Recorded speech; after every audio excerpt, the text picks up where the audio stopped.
In the heart of a bustling city where skyscrapers pierced the clouds and streets buzzed with endless activity, there lived a man named Sam. Sam was different from most people who hurried past him every day. He was homeless, mute, and often invisible to the world around him. Life had dealt him a hard hand, but he carried himself with quiet dignity, sitting on the same corner near a subway station every day. His only possession was a small cardboard sign that read, "Anything helps." For years, Sam had lived this way, relying on the kindness of strangers to survive. Sam's days were predictable. Each morning he would wake up in the alley where he slept, gather his few belongings, and make his way to his usual spot. The corner he chose was tucked away enough to avoid drawing too much attention, but visible enough for passers-by to notice his sign. He didn't beg loudly or aggressively like some others on the street. Instead, he sat quietly, his head slightly bowed, waiting for coins or scraps of food to be dropped into the worn-out coffee cup placed at his feet. Most people ignored him, their eyes glued to their phones or fixed straight ahead as they rushed to work. But occasionally someone would pause, drop a coin, and give him a fleeting smile before moving on. Despite the challenges, Sam had learned to adapt to his circumstances.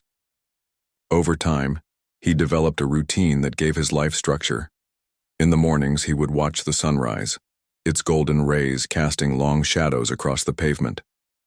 During the afternoons, he observed the ebb and flow of the crowd. Business people, in sharp suits, students carrying backpacks, tourists snapping photos. At night, when the temperature dropped and the streets grew quieter, he would retreat to his makeshift shelter in the alley. It wasn't much, a thin blanket and a pile of old newspapers, but it was home. What made Sam's situation even harder was his inability to speak. Born mute, he had never known the comfort of expressing himself through words. While others could shout for help or explain their plight, Sam relied on gestures and facial expressions to communicate. This limitation often left him vulnerable, especially when dealing with authority figures who misunderstood his silence as defiance. Despite these challenges, Sam remained patient and resilient. He believed that kindness existed in the world, even if it was rare and fleeting. One chilly autumn evening, however, Sam's quiet existence was shattered. As dusk settled over the city, casting a dim orange glow over the streets, 2 police officers approached him. At first, Sam thought nothing of it. Officers often patrolled the area, checking for disturbances or ensuring public safety. But this time felt different. The officers stopped directly in front of him, their boots crunching against the gravel. One of them, a tall man with a stern expression, began asking questions. His voice was sharp and commanding, echoing off the nearby buildings. "ID? Do you have any identification?" the officer demanded, staring down at Sam. Sam shook his head slowly, his eyes wide with confusion. He reached for his tattered backpack, hoping to show them that he meant no harm. But the officer misinterpreted his movement as resistance. Frustration bubbled to the surface as the officer repeated his question, louder this time. "I said, do you have ID? Why are you ignoring me?" The second officer chimed in, his tone equally harsh. "He's probably loitering, let's check him out." Sam tried to convey his innocence through gestures. He pointed to his throat, shaking his head to indicate that he couldn't speak. But the officers weren't interested in understanding. To them, Sam's silence was suspicious, his lack of response infuriating. Their frustration quickly escalated into anger. Without warning, one of the officers grabbed Sam by the collar, yanking him to his feet. Sam stumbled, his body unprepared for the sudden force. His belongings spilled onto the ground. A crumpled sweater, a half-empty water bottle, and a few loose coins scattered across the pavement. As the commotion unfolded, a small crowd began to gather. People slowed down, some stopping altogether, drawn by the shouting and scuffling sounds. A young woman holding her toddler's hand gasped as she watched the scene unfold. An elderly man muttered under his breath, shaking his head disapprovingly. Others pulled out their phones, instinctively capturing the moment on video. The footage showed Sam being shoved against the wall behind him, his frail frame unable to withstand the officer's brute strength. Blow after blow rained down on him, each strike landing with sickening thuds. Sam's face contorted in pain, but he remained silent, his muteness both a curse and a shield. The brutality seemed endless.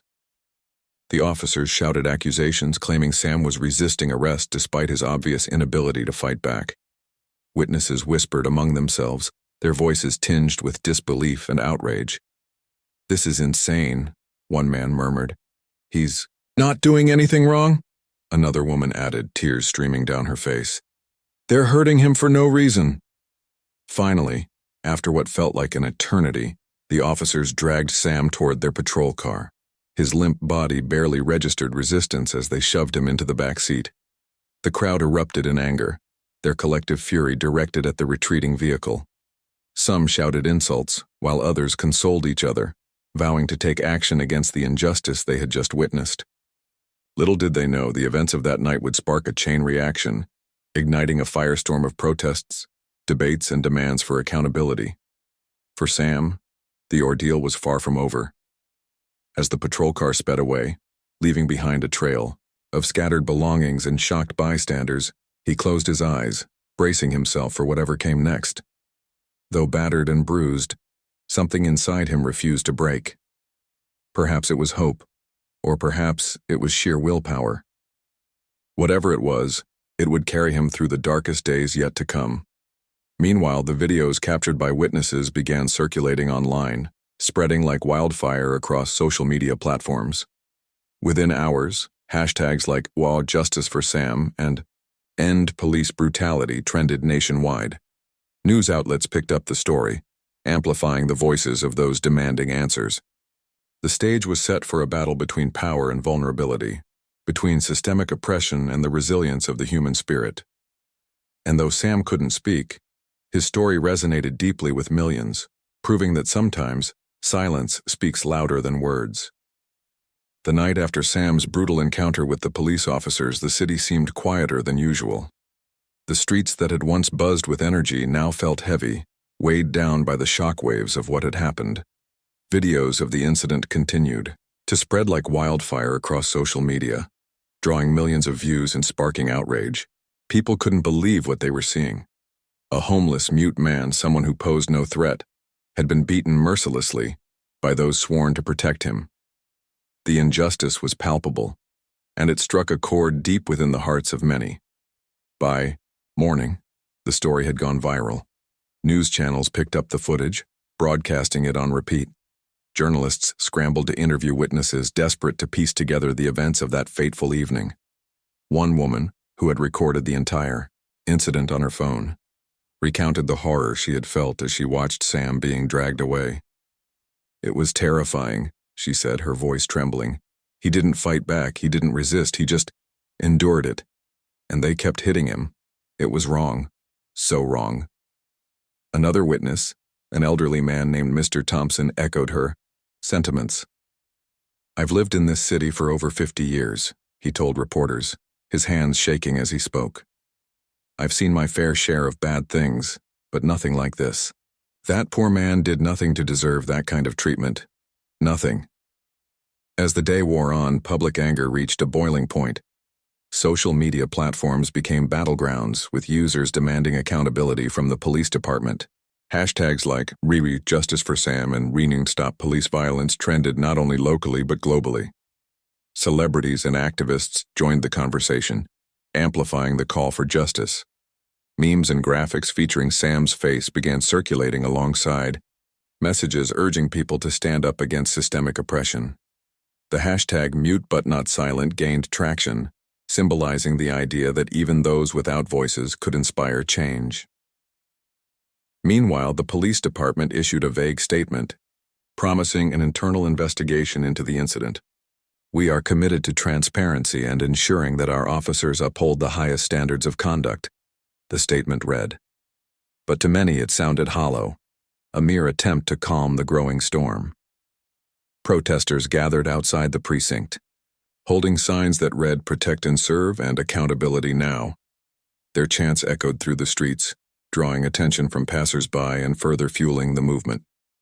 Among those watching the unfolding drama was Maria, a young, lawyer known for her work advocating for marginalized communities.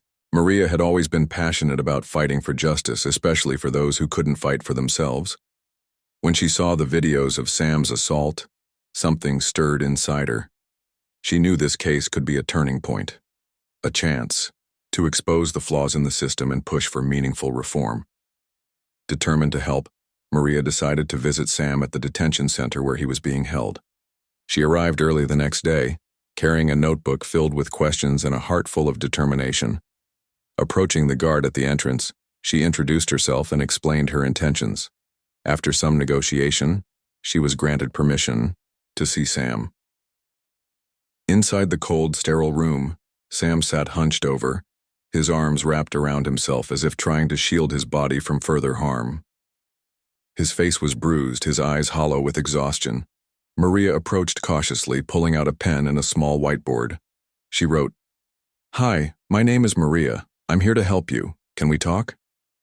Sam stared at the board for a moment before nodding slowly. Maria smiled gently, relieved that he was willing to engage. Over the next hour, she communicated with him using written notes and simple gestures.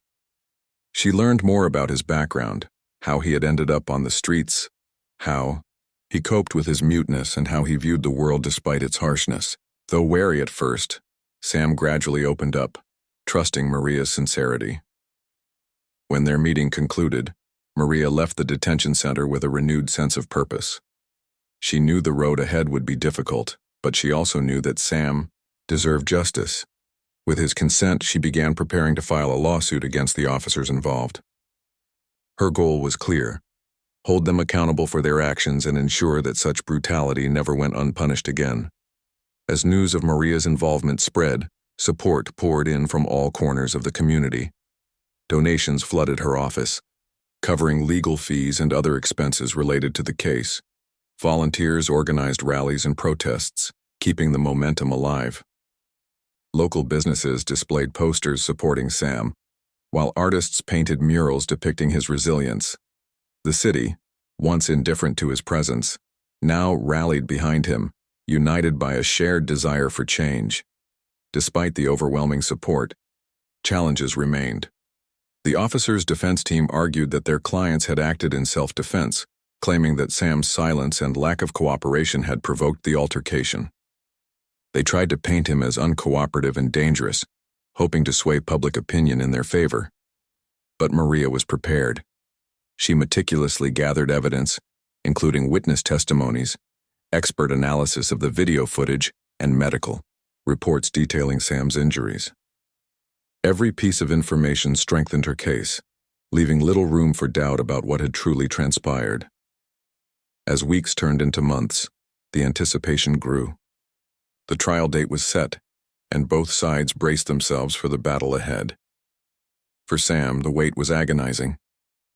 Though he had found allies in Maria and the community, the trauma of that night lingered. Nightmares haunted his sleep, and flashbacks interrupted his waking hours. Yet amidst the pain, there was a glimmer of hope. For the first time in years, Sam felt seen, not as a burden or an inconvenience, but as a human being worthy of respect and dignity. Maria visited him regularly, offering words of encouragement and updates on the case. She reminded him that his courage was inspiring countless others, that his story was bigger than himself. Slowly but surely, Sam began to believe her. He realized that his ordeal, though painful, had sparked something powerful, a movement for justice that extended far beyond his own life. Outside the courtroom, the atmosphere was electric. Protesters gathered daily, their numbers swelling with each passing week. Speakers took turns addressing the crowd, sharing stories of similar injustices and calling for systemic reform.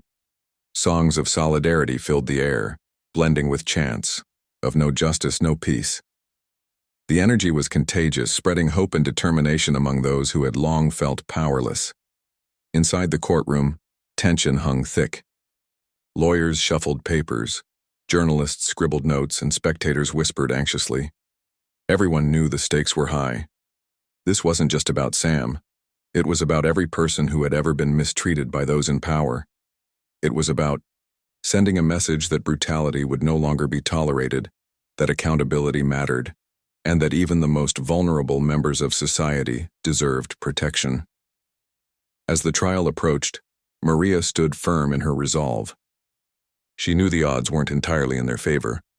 The legal system often favored those in positions of authority, but she refused to give up. For Sam, for the community, and for everyone fighting for a better future, she vowed to see this through to the end. And so, with hearts full of hope and minds focused on justice, they prepared to step into the courtroom, ready to confront the truth and demand accountability. The day of the trial arrived, and the atmosphere in the city was electric. Outside the courthouse, a sea of people had gathered, holding signs, chanting slogans, and demanding justice for Sam. The crowd stretched for blocks, a testament to the widespread outrage sparked by his case. Some carried banners with Sam's face printed on them, while others held candles in solemn remembrance of the countless victims of police brutality.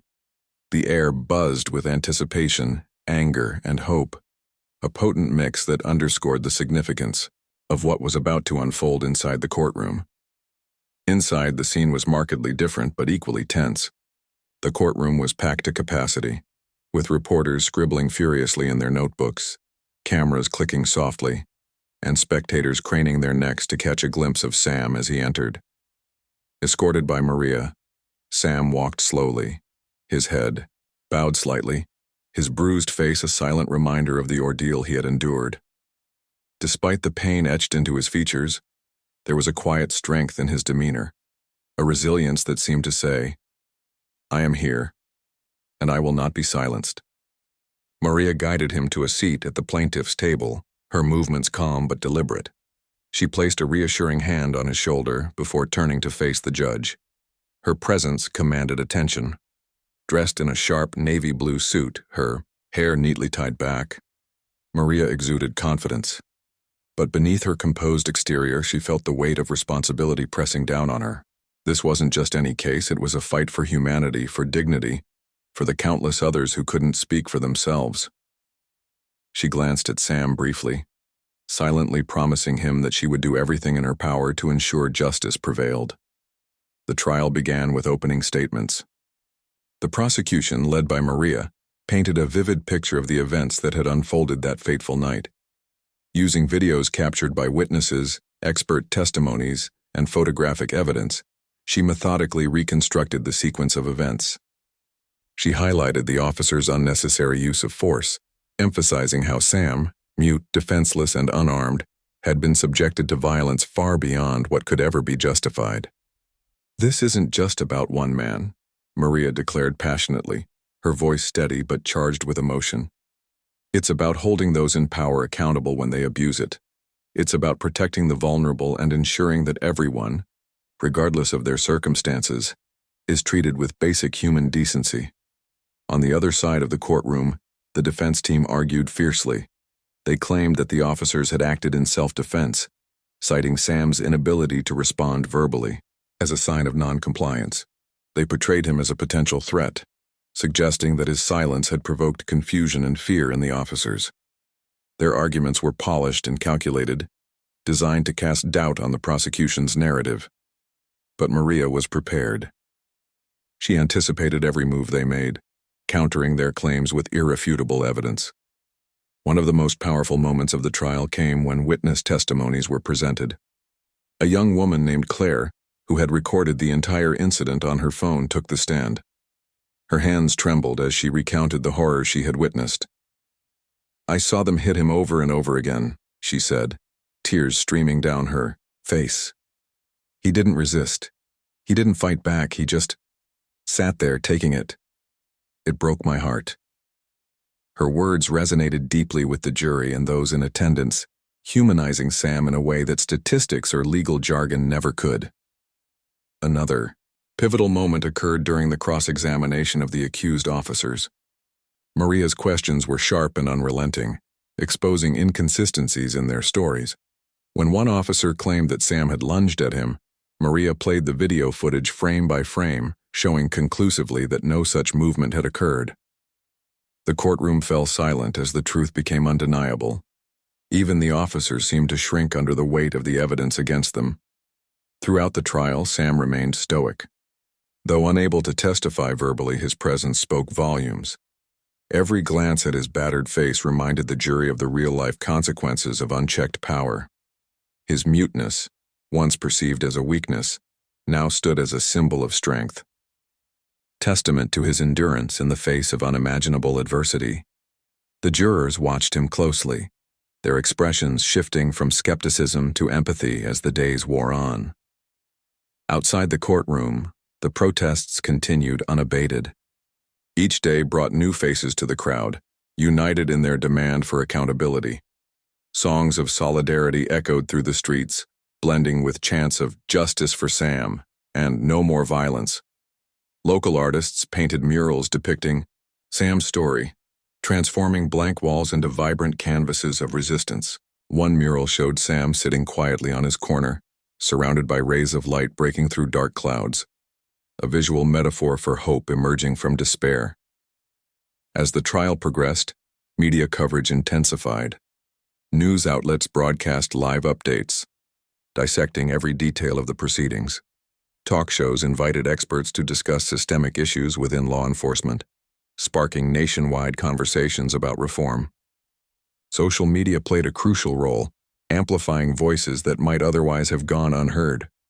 Hashtags like Dahar Sam Stand Strong and Accountability Matters trended daily, keeping the momentum alive. Back in the courtroom, closing arguments marked the final phase of the trial. Maria delivered hers with unwavering conviction. Standing tall before the jury, she implored them to look beyond the uniforms and titles of the defendants and see the humanity of the victim. "Sam is not just a name on a lawsuit," she said, her voice ringing clear. "He is a person, a human being who deserves respect, fairness, and justice. Today you have the power to send a message that brutality will not be tolerated, that silence does not equal consent, and that everyone deserves to live free from fear." The defense followed, reiterating their claims of self-defense and urging the jury to consider the challenges faced by law enforcement. But their arguments lacked the emotional resonance of Maria's closing statement. As the judge instructed the jury to deliberate, the tension in the room reached its peak. For Sam, Maria, and everyone invested in the outcome, the wait felt interminable. During this time, Sam found solace in small moments of kindness. Volunteers brought him meals, offering smiles and words of encouragement. Strangers sent letters expressing their support, many sharing stories of their own struggles with injustice. These gestures reminded Sam that he was not alone, that his fight had ignited a movement larger than himself. Finally, after 3 grueling days of deliberation, the jury returned with their verdict. The courtroom fell silent as the foreman stood to read the decision. "We find the defendants guilty on all counts," he announced, his voice steady but firm. Gasps rippled through the room, quickly followed by applause. Tears streamed down faces, and hugs were exchanged. Justice had been served, or so it seemed. The judge sentenced the officers to community service and slapped them with a symbolic fine of $500 each. While some viewed the punishment as lenient, others celebrated the symbolic victory. The guilty verdict itself was a rare triumph in cases involving police misconduct, sending a powerful message that accountability was possible, even if incremental. For Sam, the trial's conclusion marked the beginning of a new chapter. Though scars remained, both physical and emotional, he found comfort in knowing that his courage had inspired change. Donations poured in, allowing him to secure stable housing and access healthcare services tailored to his needs. Maria stayed by his side, helping him navigate this new phase of his life. Together, they became symbols of resilience and hope, proving that even in the darkest moments, light could prevail. The impact of Sam's story extended far beyond the courtroom. Advocacy groups launched campaigns to reform policing practices, pushing for policies that prioritize de-escalation and accountability. Schools incorporated discussions about systemic oppression into their curricula, encouraging students to think critically about power dynamics. Artists, musicians, and writers drew inspiration from Sam's journey, creating works that challenged societal norms and called for compassion. In the months that followed, Sam often returned to the corner where his ordeal had begun. But instead of sitting alone, he found himself surrounded by friends, people who had rallied behind him, believing in his worth when the world had turned a blind eye. Though his voice remained silent, his story echoed loudly, reminding everyone who heard it that sometimes the quietest among us can spark the loudest revolutions. The verdict was a turning point, not just for Sam but for the entire city. When the jury declared the officers guilty, it sent ripples of hope through communities that had long felt powerless against systemic oppression. For many, the decision was more than just a legal outcome. It was a symbol of progress, proof that collective action could lead to change. The courtroom erupted in cheers as people hugged one another, tears streaming down their faces. Outside, the protesters who had braved the cold and rain for days broke into applause, chanting, "Justice has been served," and "This is just the beginning."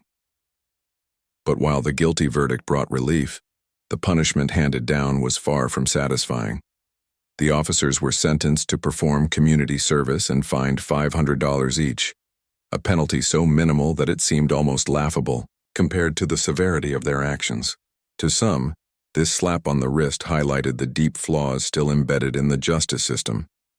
Critics argued that such lenient sentences undermined the significance of the verdict itself, sending a mixed message about accountability. Yet, for others, even this small step forward felt monumental. After all, how often did police officers face consequences for their misconduct? In a world where victories like these were rare, Sam's case became a beacon of hope.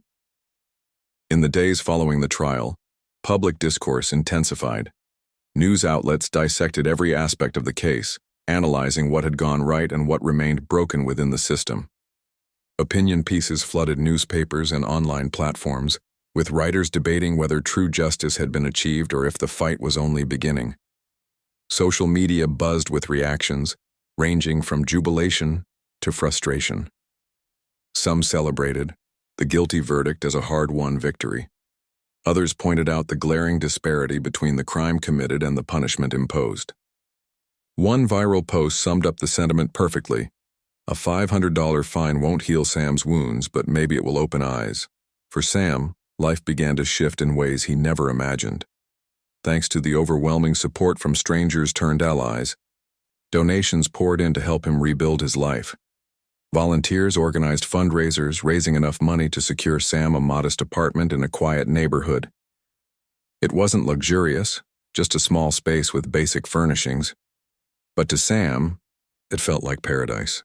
For the first time in years, he had walls to call his own, a bed to sleep in, and a roof to shield him from the elements. He decorated the walls with artwork gifted by local painters, most of which depicted scenes of resilience and hope. Each piece reminded him of the journey he'd endured and the countless people who had stood by him. Maria played an instrumental role in helping Sam adjust to his new circumstances. She visited him regularly, ensuring he had access to healthcare services, including therapy to address the trauma he had suffered. At first, Sam hesitated to open up during counseling sessions, his silence making communication challenging, but over time, he found comfort in expressing himself through writing and drawing. With Maria's encouragement, he began journaling, using words and sketches to process his emotions. These creative outlets gave him a sense of agency, allowing him to reclaim parts of himself that had been stolen by fear and pain. As word of Sam's transformation spread, he became a reluctant icon of resilience. People wanted to meet him, to thank him for inspiring them to believe in the possibility of change. Local schools invited him to speak, not verbally, of course, but through written notes and visual aids. Teachers explained his story to students, framing it as a lesson in courage and perseverance. During one particularly moving visit, a group of children presented Sam with handmade cards, each adorned with colorful drawings and heartfelt messages. "You're my hero," one card read. Another simply said, "Thank you for not giving up." As Sam flipped through the stack, his eyes welled with tears. Though he couldn't vocalize his gratitude, the warmth in his smile spoke volumes. Meanwhile, The movement sparked by Sam's case gained momentum. Advocacy groups seized the opportunity to push for broader reforms, organizing workshops, seminars, and marches to keep the conversation alive. They lobbied for stricter accountability measures within law enforcement, calling for body cameras, independent oversight boards, and mandatory de-escalation training for officers. Politicians, eager to align themselves with the growing demand for justice, introduced legislation aimed at addressing systemic issues. While progress was slow, the groundswell of public pressure ensured that these topics remained at the forefront of political agendas. Artists and musicians also joined the cause, channeling their creativity into projects inspired by Sam's story. A local band composed a song titled Silent Strength, its lyrics capturing the essence of Sam's resilience. Street performers included verses about justice and equality in their acts, drawing crowds who lingered to listen and reflect. Murals dedicated to Sam appeared in neighborhoods across the city, each one telling a different chapter of his journey. One mural depicted him sitting on his corner, surrounded by rays of sunlight breaking through storm clouds. Another showed him standing tall, flanked by a diverse crowd of supporters. Together, these works transformed urban landscapes into galleries of resistance, reminding passers-by of the power of unity. Despite the positive developments, challenges persisted. Some critics dismissed the movement as fleeting, arguing that outrage would fade once the headlines stopped dominating news cycles. Others accused activists of exaggerating the issue, claiming that incidents like Sam's were isolated occurrences rather than symptoms of a larger problem. Tensions occasionally boiled over, leading to heated debates both online and offline. But the advocates refused to back down. They understood that meaningful change required patience, persistence, and unwavering determination. For Sam, navigating this new reality came with its own set of difficulties. Fame, however accidental, brought unwanted attention. Reporters camped outside his building, hoping to catch a glimpse of him leaving or returning home. Strangers approached him on the street, asking for autographs or selfies. While some interactions were kind and genuine, others left him feeling uneasy. He missed the anonymity of his old life, when he could blend into the background without drawing stares. To cope, Maria helped him establish boundaries, teaching him how to politely decline intrusive requests and protect his privacy.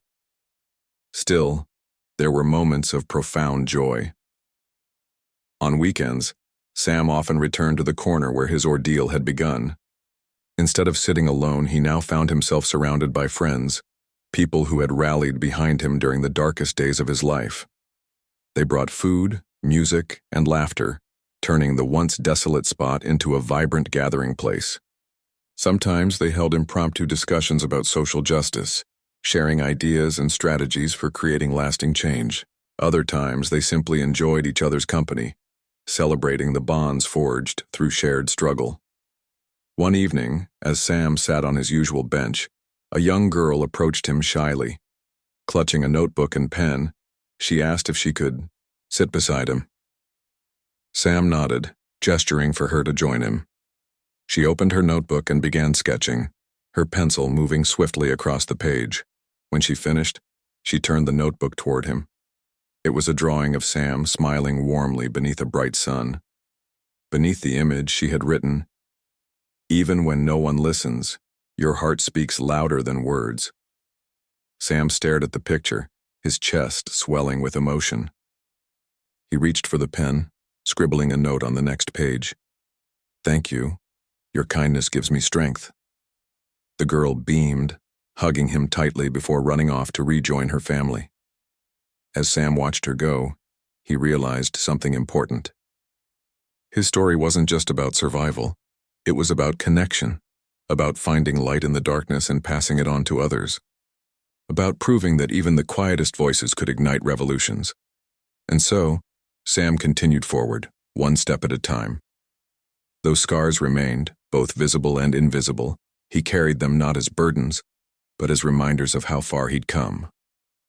The road ahead was uncertain, filled with obstacles yet to be overcome. But for the first time in a long time, Sam felt hopeful. Hopeful that his journey might inspire others to stand up, speak out, and fight for a better future. Hopeful that together they could build a world where everyone, regardless of their circumstances, was treated with dignity and respect. His story wasn't over. It was just beginning.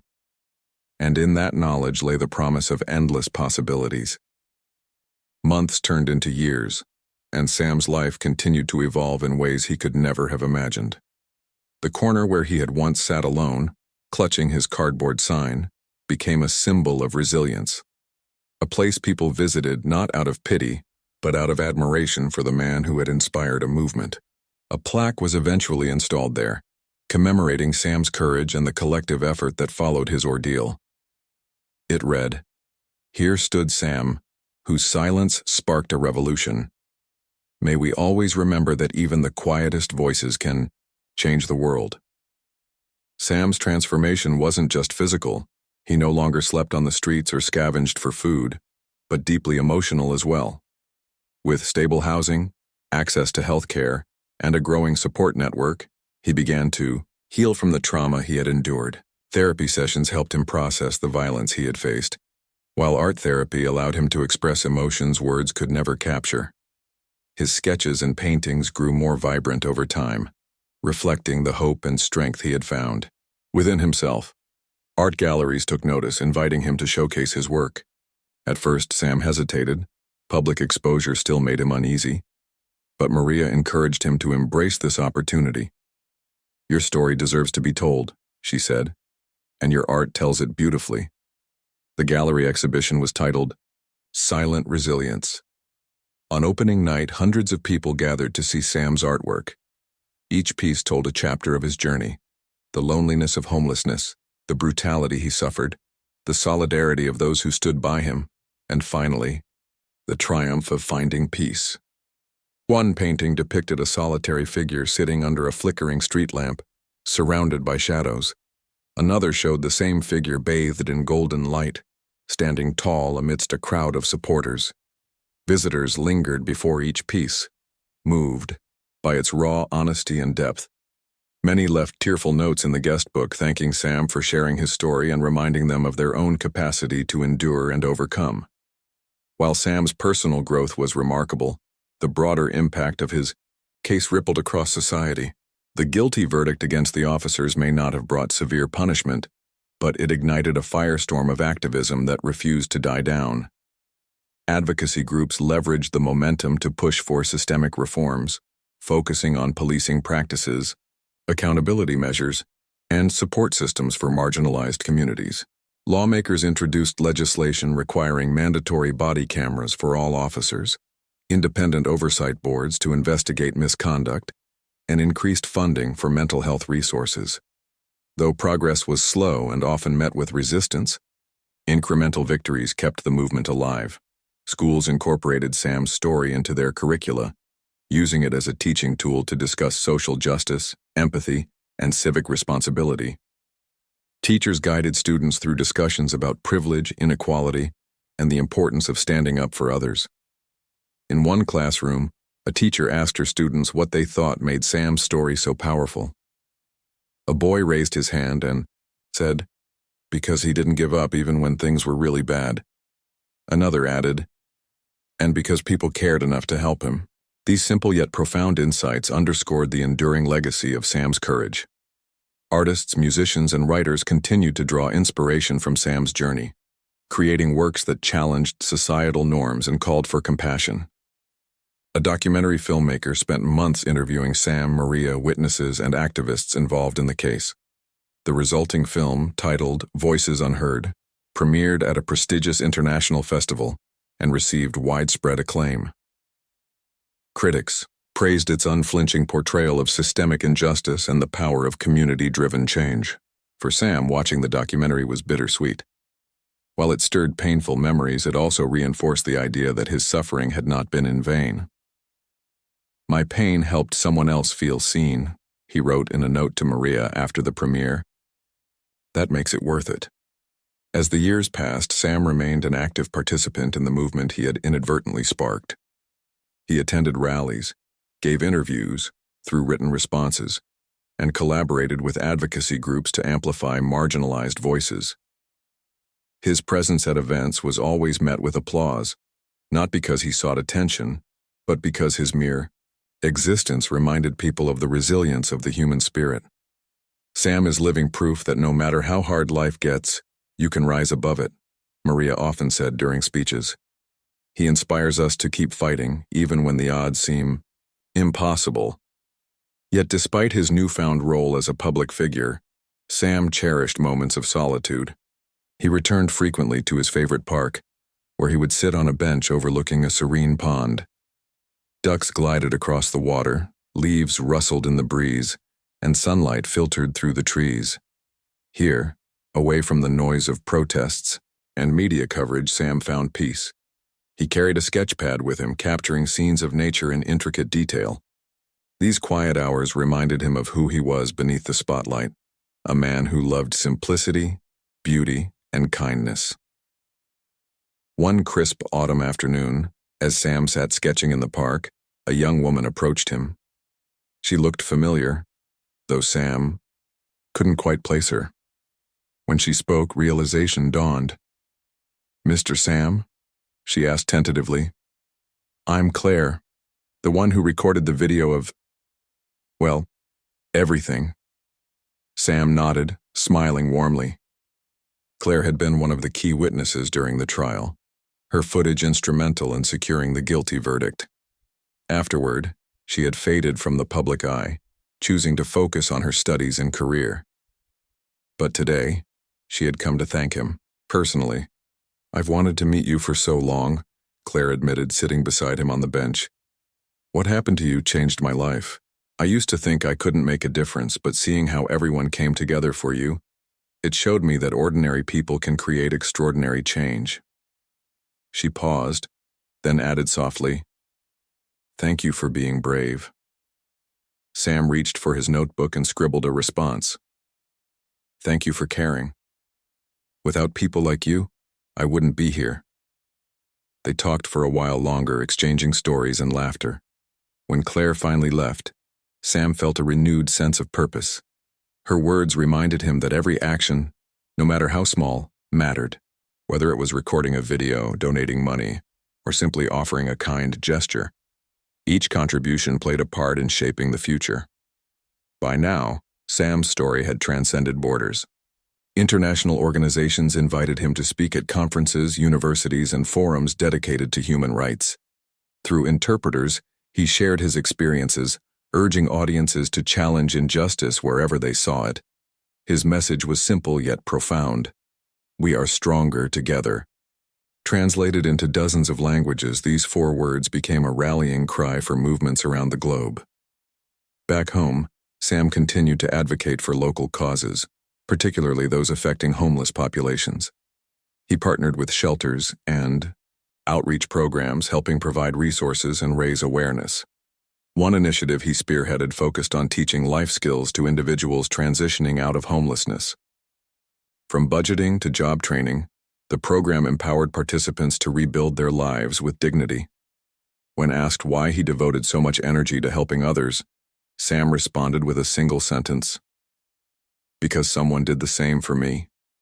Years later, as Sam reflected on his journey, he realized that his greatest achievement wasn't the reforms sparked by his case or the accolades he had received. It was the connections he had forged, the friendships, the acts of kindness, the shared belief in a better tomorrow. He understood now that true change wasn't measured by laws passed or fines imposed, but by hearts transformed. By showing the world that even the most vulnerable among us had value, Sam had redefined what it meant to be heard. On a sunny spring morning, Sam returned to the corner where it all began. The plaque gleamed in the sunlight, surrounded by fresh flowers left by admirers. He placed a bouquet of wildflowers beside it, then stepped back to take it all in.